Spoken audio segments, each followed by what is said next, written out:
Assalamu alaikum frères et sœurs. Il y a toujours une chance de faire le plus grand retour de nos vies. Car nous avons tous été à un point bas dans nos vies, où nous avons l'impression d'avoir touché le fond. C'est un bon signe, cela signifie que vous en êtes conscient. Cela peut être dû à une relation ratée, à une opportunité d'emploi perdue, ou simplement à un sentiment de déception et d'échec.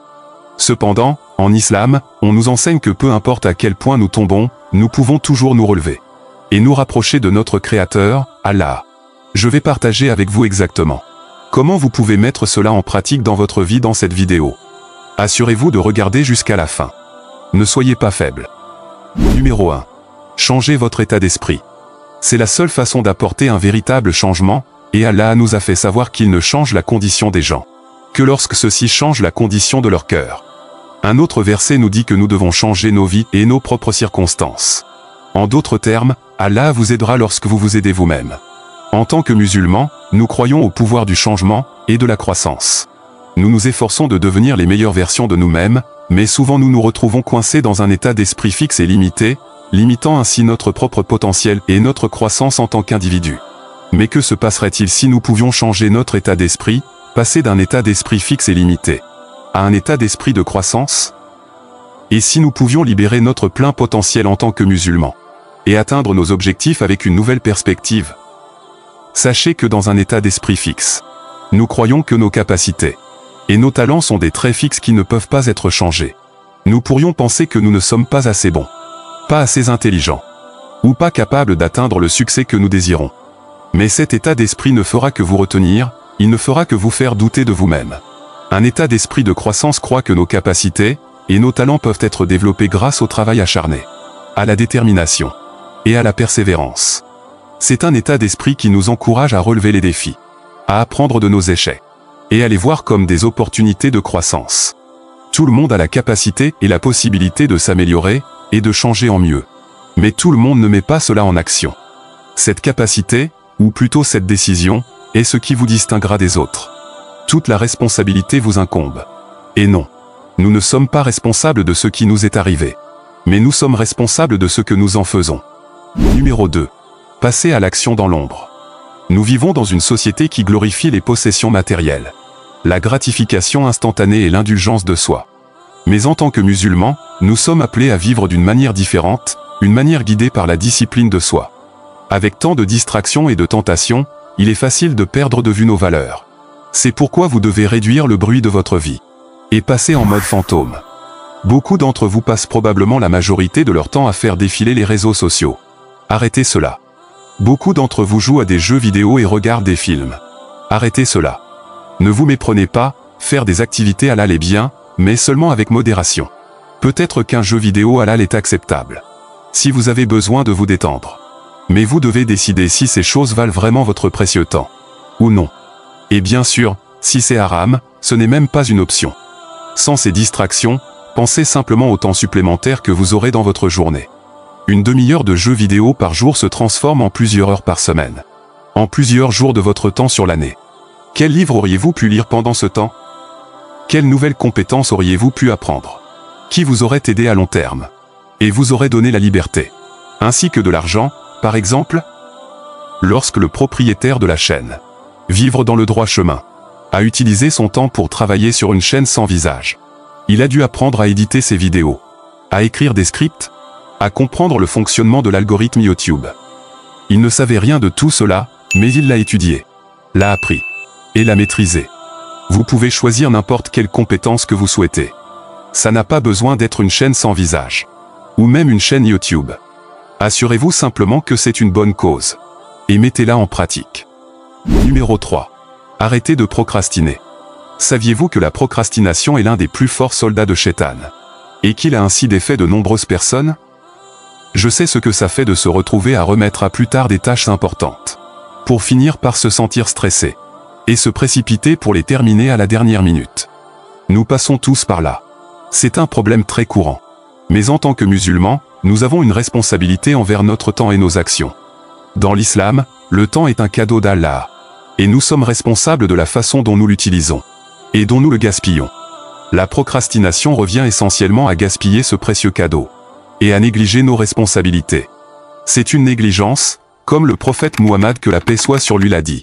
Il y a 2 bienfaits que beaucoup de gens perdent. La santé et le temps libre pour faire le bien. Notre temps est précieux. Et nous devons en tirer le meilleur parti, pourtant nous nous retrouvons souvent pris au piège du temps perdu, en retardant les tâches importantes. Pour moi, l'une des principales raisons de la procrastination est le manque de motivation. Les gens se disent souvent « Je le ferai plus tard. Je n'en ai pas envie maintenant ».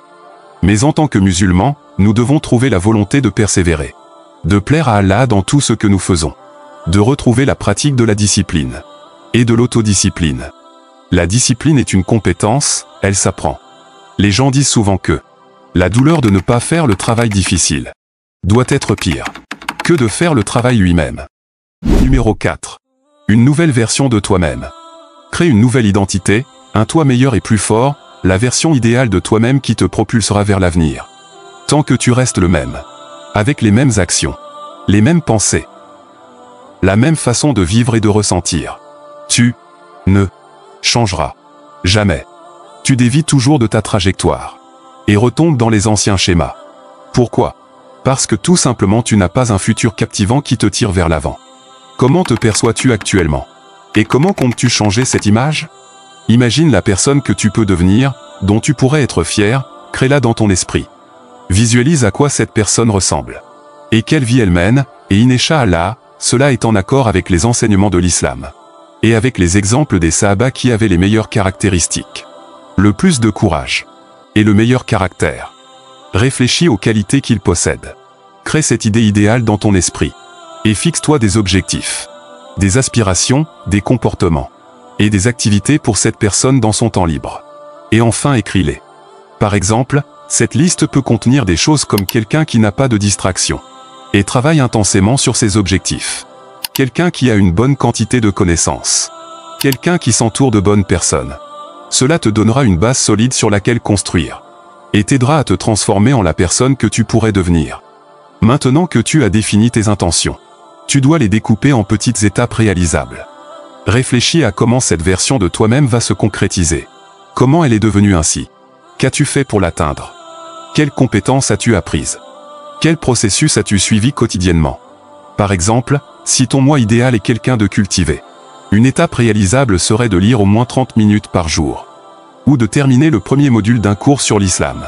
Puis de construire progressivement sur cet objectif. Jusqu'à ce qu'il fasse partie de ton quotidien, plusieurs heures par jour. Et avant même que tu t'en rendes compte, tu seras sur la voie de devenir la personne que tu admires et désires être. Numéro 5. Faites la repentance. Frères et sœurs, peu importe à quel point vous êtes tombés dans le trou, peu importe le péché que vous avez commis, tant que vous êtes en vie, vous avez une chance de tout changer. Peu importe le mal que vous avez fait, il vaut toujours la peine de revenir vers Allah. Faites une repentance sincère. Arrêtez le péché. Et détournez-vous-en. Faites des plans. Et suivez ces plans pour vous éloigner du péché.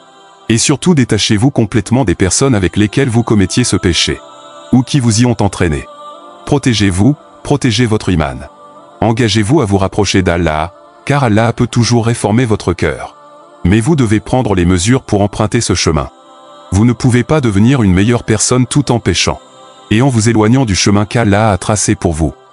Regardez le monde des mécréants. Ils peuvent avoir toutes sortes de méthodes d'amélioration de soi. Mais vous verrez des personnes qui sont censées avoir atteint les sommets de l'amélioration de soi. Des personnes célèbres mondialement pour leur réalisation et leur succès. Et pourtant nous entendons régulièrement parler de leur vie privée dégoûtante et mauvaise. Des abus qu'ils commettent envers les autres. Des torts qu'ils font à leur propre famille. Et bien souvent, ils en viennent même à se suicider malgré toutes leurs possessions. Alors, qu'ont-ils vraiment accompli? Le succès dans ce bas monde. Sans succès dans votre caractère, dans votre iman, n'est aucunement un succès. Ce monde est vide. Et il ne fera que vous remplir de plus de vide. Plus vous en aurez faim, plus votre vide grandira. C'est à vous, ceux qui ont écouté ce message maintenant, de retrouver votre iman. De vous rapprocher d'Allah. De vous éloigner des voies des mécréants. Et de revenir à l'islam. Vous constaterez que vous deviendrez une meilleure personne. Que vous ne l'auriez jamais imaginé, Inch'Allah. Et qu'Allah facilite les choses pour chacun d'entre vous. Au fait, si vous voulez que ce message atteigne plus de musulmans, aimez cette vidéo. Et abonnez-vous à la chaîne. Écrivez vivre dans le droit chemin. Pour me faire savoir que vous êtes arrivé jusqu'à la fin. Que Allah récompense vos efforts. Jusqu'à la prochaine fois, restez courageux et fermes.